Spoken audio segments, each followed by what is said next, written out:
Bien, bonjour à tous, on va prier. Merci Seigneur pour cette première partie que nous avons passée autour de ta parole. Merci pour cette joie que tu mets dans nos cœurs chaque jour de pouvoir te louer et t'adorer, Père. Seigneur, dirige ce moment de ce message que tu m'as mis dans le cœur à partager aujourd'hui dans l'Assemblée. Nous te remettons aussi nos enfants, Seigneur, pour l'école du dimanche. Merci parce qu'ils grandissent dans ta parole, dans ta connaissance et dans ta crainte. Dans le nom de Jésus-Christ. Amen. Alors nous avons fait notre première partie ce matin sur la joie du Seigneur.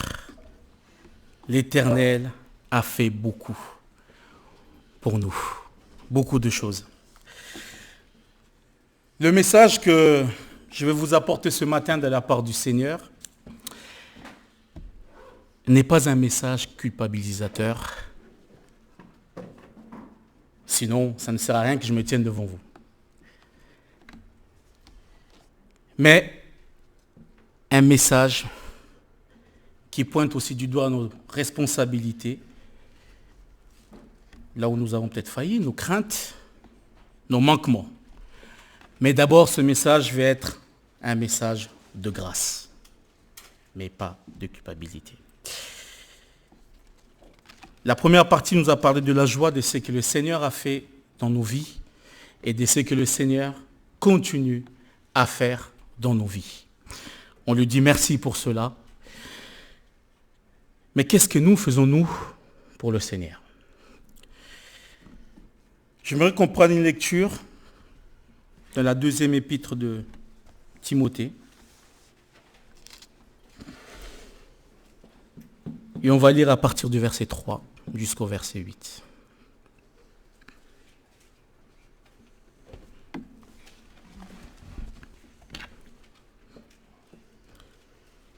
Je rends grâce à Dieu que mes ancêtres ont servi et que je sers avec une conscience pure de ce que,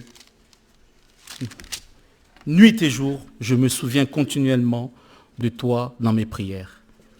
Me rappelant tes larmes et désirant te voir enfin d'être rempli de joie, gardant le souvenir de la foi sincère qui est en toi, qui habite d'abord dans ton aïeux, Loïs, et dans ta mère, Eunice, et qui, j'en suis persuadé, habite aussi en toi.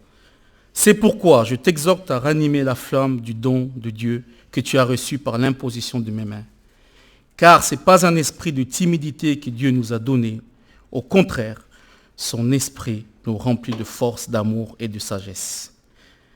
Verset 8, n'aie donc point honte du témoignage à rendre à notre Seigneur, ni de moi son prisonnier, mais souffre avec moi pour l'évangile par la puissance de Dieu. Paul a plusieurs fois encouragé Timothée à se fortifier, à persévérer dans son travail à Éphèse. Alors peut-être que Timothée était de nature timide et se décourageait facilement, ou peut-être il était juste animé d'un courage normal, mais de lourdes responsabilités et avait besoin qu'on le répète souvent de se fortifier. Cette lettre est un peu, on va dire, un testament que Paul laisse à Timothée. Parce que Timothée était le fils spirituel de Paul. Dans 1 Timothée, il dit à Timothée, mon enfant, légitime dans la foi. Ce que veut dire à Paul, à Timothée, c'est quoi? C'est de ranimer le témoignage rendu par son baptême. Certains mots pourraient être traduits avec d'autres nuances. Pas un esprit de timidité ou de lâcheté, mais un esprit de dynamisme ou de force, d'amour, de pondérance ou de sagesse. Mais c'est vrai, la timidité n'est pas facile à vivre pour les personnes qui sont concernées. Qui n'a pas connu la timidité? C'est quelque chose qui habite en nous, qui vient qui nous prend dans le cœur, on sait comment, mais nous l'avons connu. Mais la timidité, chers frères et sœurs, dans la foi, c'est une servitude qui n'est pas en accord avec l'enfant de Dieu. La timidité n'est pas en accord avec l'enfant de Dieu. Combien de choses n'avons-nous pas faites pour Dieu parce que nous avons été timides? Combien? Beaucoup. La timidité nous empêche de dire au monde que Jésus est notre vie. C'est très important. La timidité nous empêche. L'Église de Dieu est appelée à vivre dans un monde ennemi qui nous empêche, nous, en tant que chrétiens, de pouvoir le louer en toute liberté. Il nous amène même à le renier.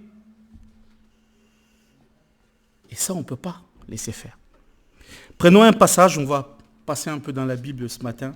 Jérémie 1, le verset 17.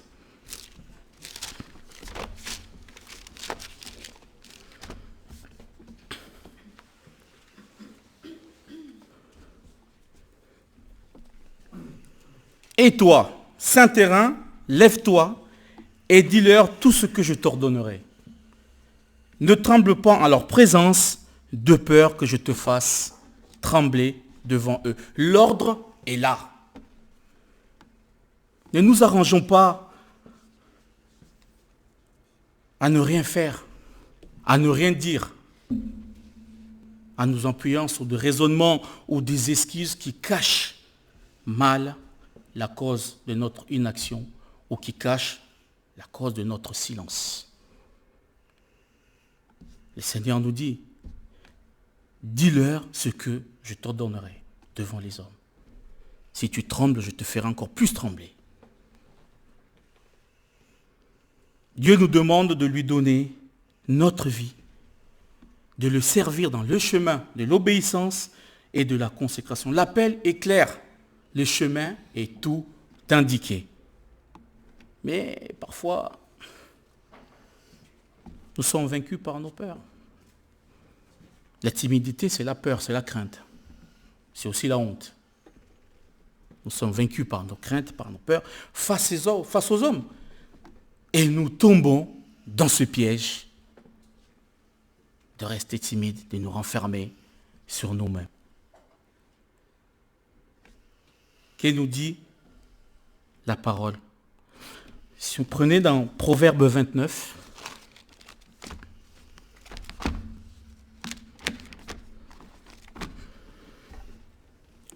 le verset 25, il nous dit « La crainte des hommes tend un piège. » La crainte des hommes tend un piège. Pourquoi? La réponse est dans la suite.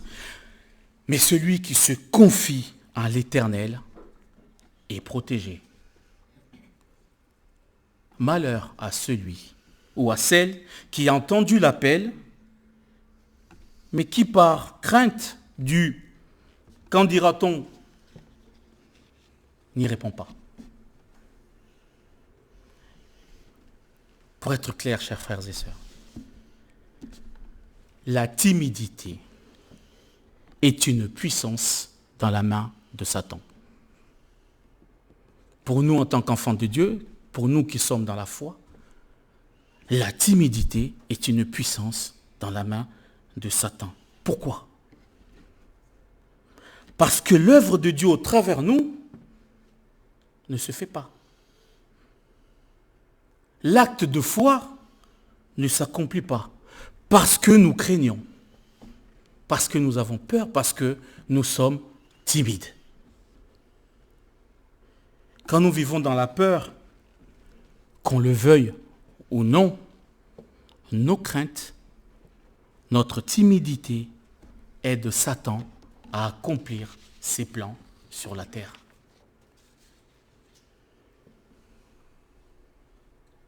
La peur dans la foi. Excusez-moi, c'est une infection. C'est une infection La peur dans la foi est une maladie de l'âme. Et malheureusement, cette peur, elle se propage aussi parmi nous, parmi les chrétiens.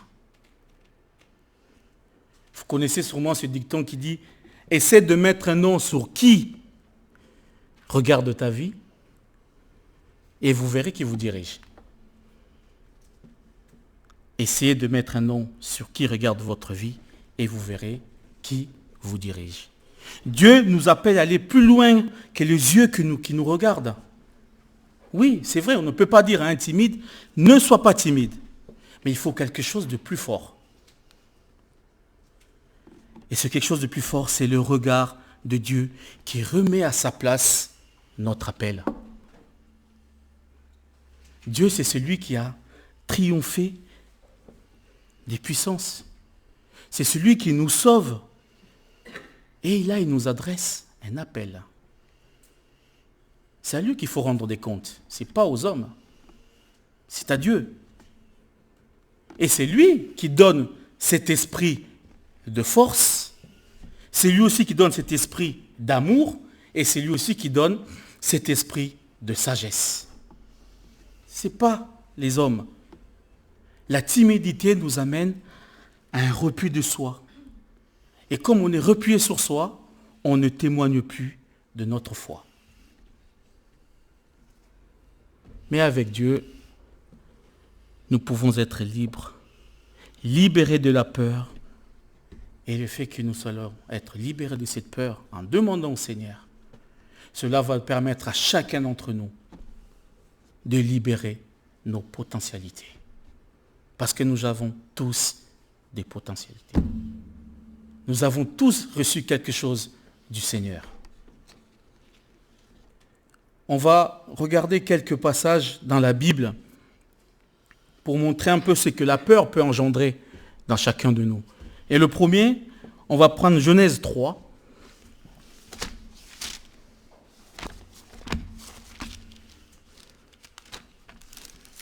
Genèse 3, à partir du verset 8.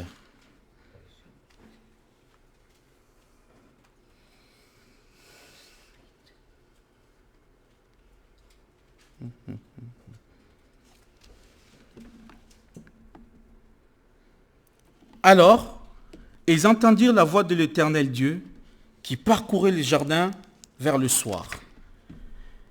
Et l'homme et sa femme se cachèrent loin de la face de l'Éternel Dieu, au milieu des arbres du jardin.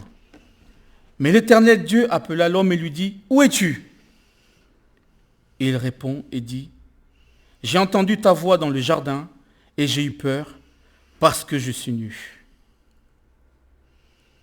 Et je me suis caché. » Si vous regardez le verset 11, « Et l'Éternel Dieu dit, qui t'a appris que tu étais nu ?» La peur nous amène à nous cacher. Dieu pose la question à Adam, « Qui t'a appris que tu étais nu ?» Adam a ouvert une porte au mal. Qui t'a appris que j'étais nu? Ceux qui ont peur se cachent. Synonyme de cacher, c'est la lâcheté. Ceux qui ont peur de témoigner se cachent. Un autre passage, la suite dans Exode 14.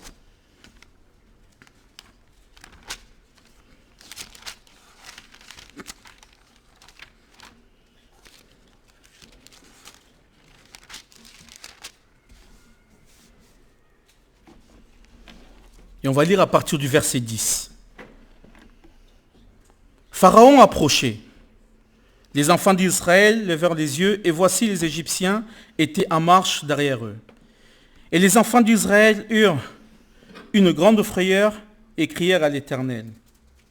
Et dirent à Moïse, n'y avait-il pas de sépulcre en Égypte, sans qu'il soit besoin de nous amener mourir au désert? Que nous as-tu fait en nous faisant sortir d'Égypte? N'est-ce pas là que nous te disons en Égypte, laisse-nous servir les Égyptiens, car nous aimons mieux les servir les Égyptiens que mourir au désert. Moïse répondit au peuple, ne craignez rien, restez en place et regardez la délivrance que l'Éternel va vous accorder en ce jour. Car les Égyptiens que vous voyez aujourd'hui, vous ne le verrez plus jamais. L'Éternel combattra pour vous et vous gardez le silence. Les Égyptiens. Le Seigneur envoie Moïse pour libérer le peuple d'Israël. Ils étaient contents de sortir d'Égypte. De ne plus être esclaves. Ils étaient contents.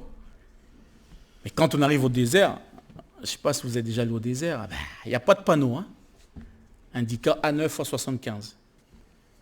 Il n'y en a pas. Et qu'est-ce qui se passe? Ils ont eu peur. Et qu'est-ce qui a engendré la peur? Ils se sont démoralisés.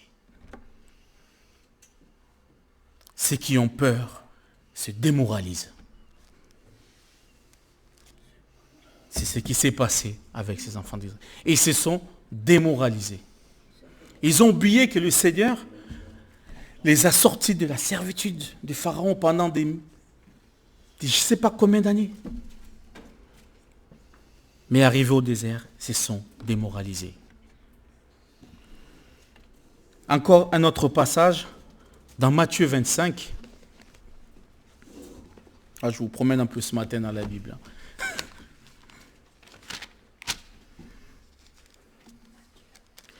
Matthieu 25, à partir du verset 24. C'est un passage que Tristan nous a déjà partagé ici.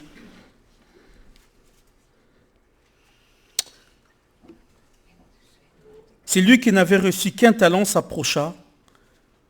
Ensuite il dit, Seigneur, je savais que tu es un homme dur, qui moissonne où tu n'as pas semé, et qui amasse où tu n'as pas vanné. J'ai eu peur et je suis allé cacher ton talent dans la terre. Voici, prends ce qui est à toi. Son maître lui répondit, serviteur méchant et paresseux, tu savais que je moissonne où je n'ai pas semé, et que j'amasse où je n'ai pas vanné. Il fallait donc remettre mon argent au banquier, et à mon retour, j'aurais retiré ce qui est à moi avec intérêt. Ôtez-lui donc les talents et donnez-le à celui qui a les 10 talents. Car on donnera à celui qui a, et il servira dans l'abondance. Mais à celui qui n'a pas, on ôtera même ce qu'il a. Et le serviteur inutile, jetez-le dans les ténèbres du dehors, il y aura des pleurs et des grincements de dents. Ceux qui ont peur sont sans initiative, sont timorés. Regardez le verset 27. Il te fallait donc remettre mon argent au banquier. Prenons nos cas à nous. Nous avons reçu la parole. Nous sommes sauvés. Et le Seigneur nous dit ce que vous avez reçu, propagez-le. Allez, faites de toutes les nations des disciples. Et le but, c'est quand le Seigneur va revenir, c'est de nous prendre nous. Et les intérêts, c'est quoi? C'est les âmes que nous avons ramenées. Et si nous avons reçu, nous restons cachés. Nous le gardons pour nous. Et nous n'en parlons pas. À quoi ça sert? Certains d'entre nous ici avons connu le Seigneur à travers des personnes. Parce qu'il y a des personnes qui leur ont parlé du Seigneur. Si ces personnes ne leur avaient pas dit, peut-être qu'on ne serait même pas là. Ils sont là, les intérêts. C'est ça que le Seigneur nous demande. Ce que je vous ai donné, ramenez-moi des âmes pour sauver la terre. Si nous ne le faisons pas, nous ne prenons aucune initiative pour le Seigneur. Encore 2 passages. Luc 9.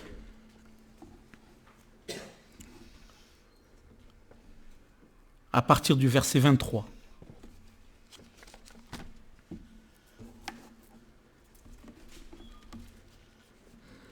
Puis il dit à tous, si quelqu'un veut venir à moi, c'est Jésus qui parle, qu'il renonce à lui-même, qu'il se charge chaque jour de sa croix et qu'il me suive.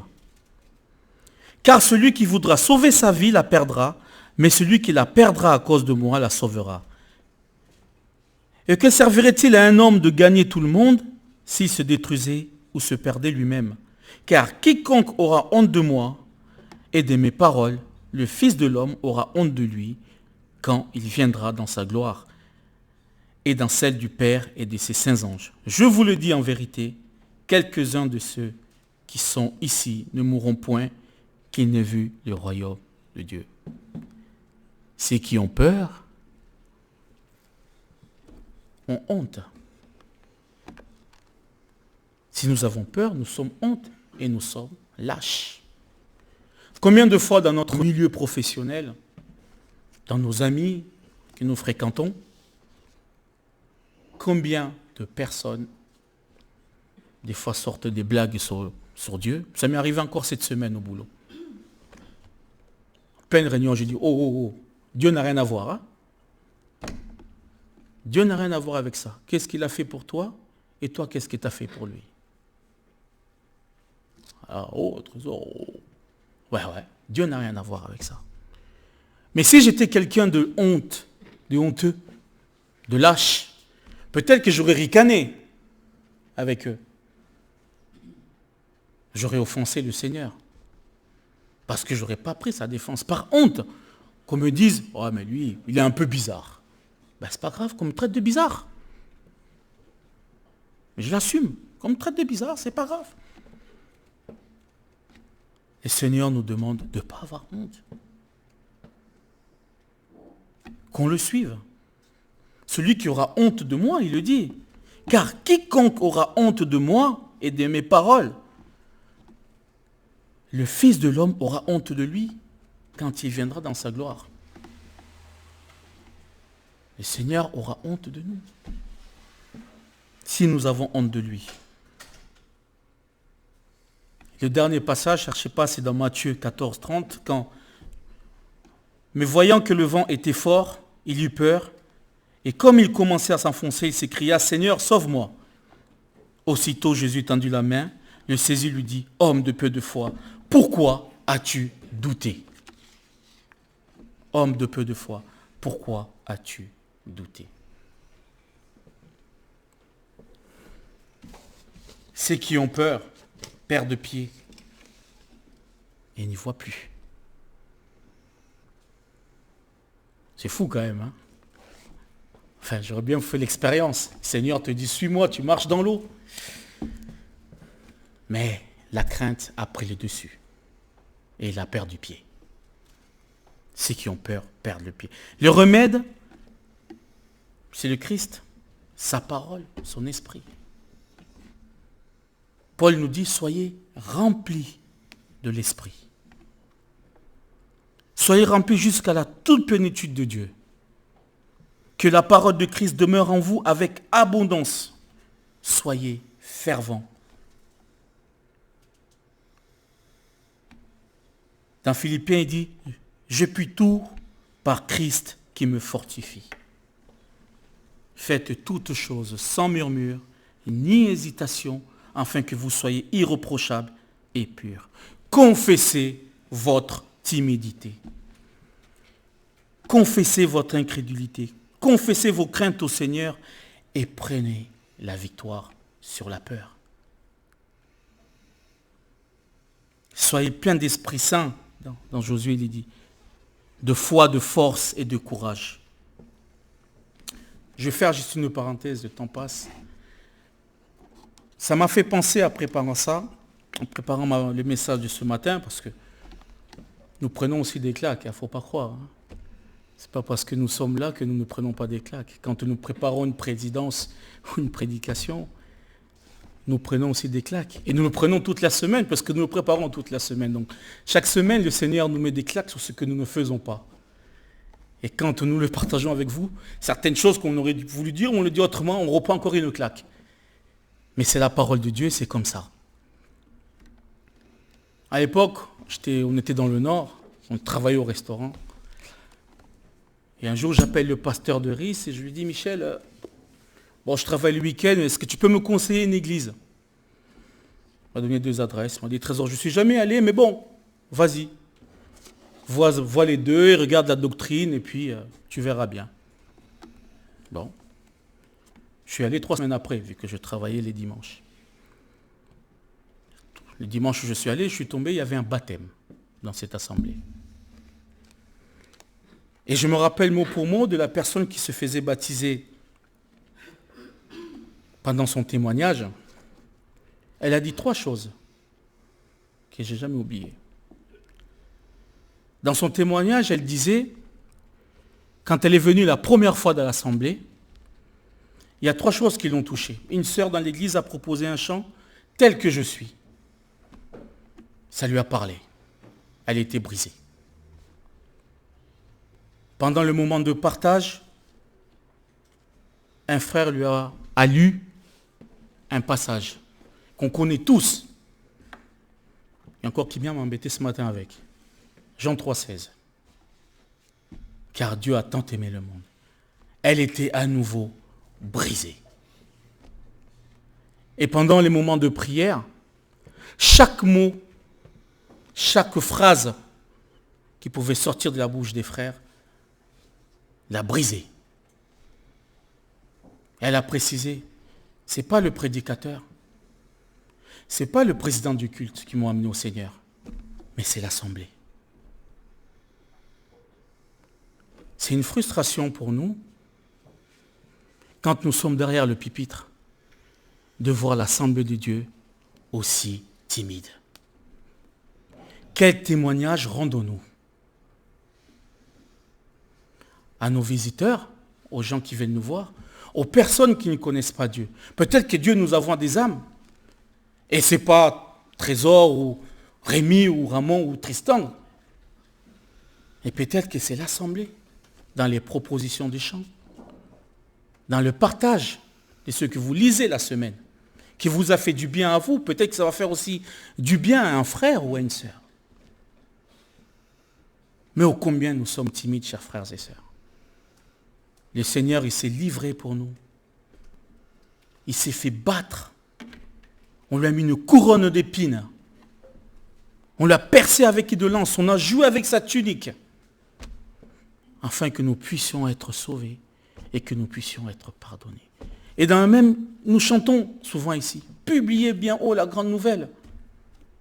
Ne crains rien, je t'aime. On a chanté tout à l'heure, mon Dieu est si bon. Et la seule chose qu'il nous demande, c'est de lui ramener des âmes.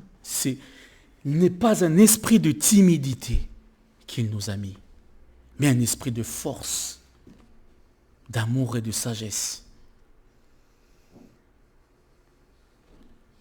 Le silence dans l'Église, dans l'assemblée de Dieu, ne glorifie pas le Seigneur. Nous lisons chaque semaine, j'espère, chacun de nous, la parole à la maison. Nous avons toujours un cantique en tête qui nous fait du bien. Mais quand nous nous rassemblons, c'est le silence. Quand nous laissons la parole à l'assemblée, c'est le silence. Ne soyons pas timides, frères et sœurs. Il y a un passage dans la Bible qui dit « L'Éternel est avec toi, vaillant héros. Va avec cette force que tu as. » Parle au petit Gédéon. Ce n'est pas la force physique qu'il parle. Mais je suis devant, je suis derrière, je suis à côté. Je suis avec toi. Je parle au travers toi. Ne sois pas timide.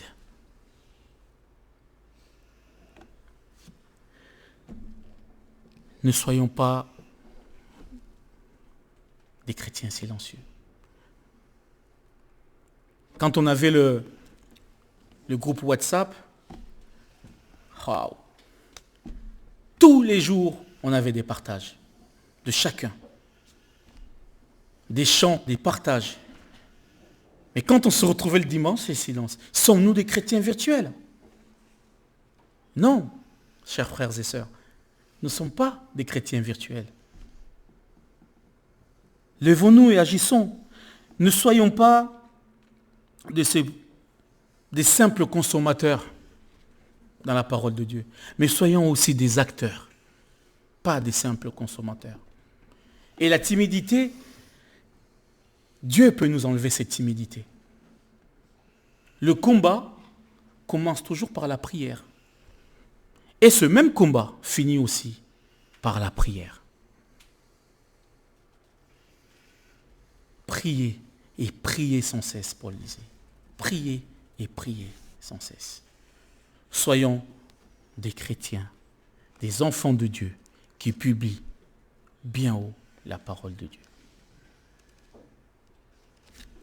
Que le Seigneur fasse de nous ses ouvriers et qu'il fasse de nous des personnes, des enfants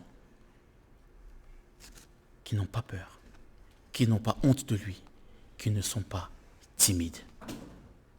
Amen.